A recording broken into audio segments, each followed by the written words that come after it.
that there's some similarity. Before Darwin, life was a miracle. You couldn't ask the question, where did the diversity of life come from? It was a miracle. It was designed. What Darwin showed were very simple laws of biology. Natural selection and genetic mutation, essentially, could produce all the diversity of life, the complexity we now see, from very simple beginnings, with no miracle. Now, at the time he did he prove it? No. But it was plausible. Now there's been 150 years of proof. Now we take it the next step. Do we know how the first forms of life started? Absolutely not. But it's certainly plausible that, given everything we know about genetics, biochemistry, that chemistry, by natural processes, can turn into biology. Do we know that? No, but it's plausible, and that's worth celebrating, that you don't need miracles. And it's the same is true for the universe. We've taken from biology to that fundamental question, which was the last bastion for many people of God.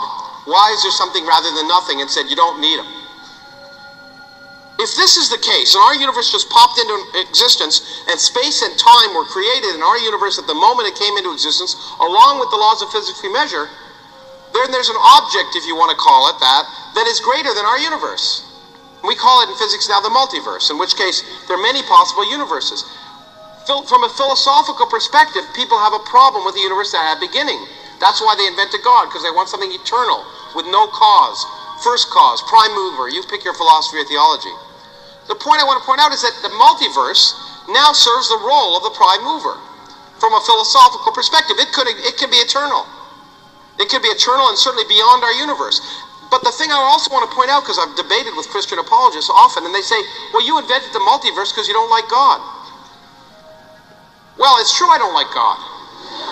But the multiverse was proposed because the laws of physics are driving us to us. I don't even like the multiverse, but if nature tells me that's the case, and the laws of physics are accidental, I got to live with it. So, to conclude, I've told you today the universe can come from nothing. More importantly, I've told you that you are far more insignificant than you ever thought. And that's what I want you to celebrate here today.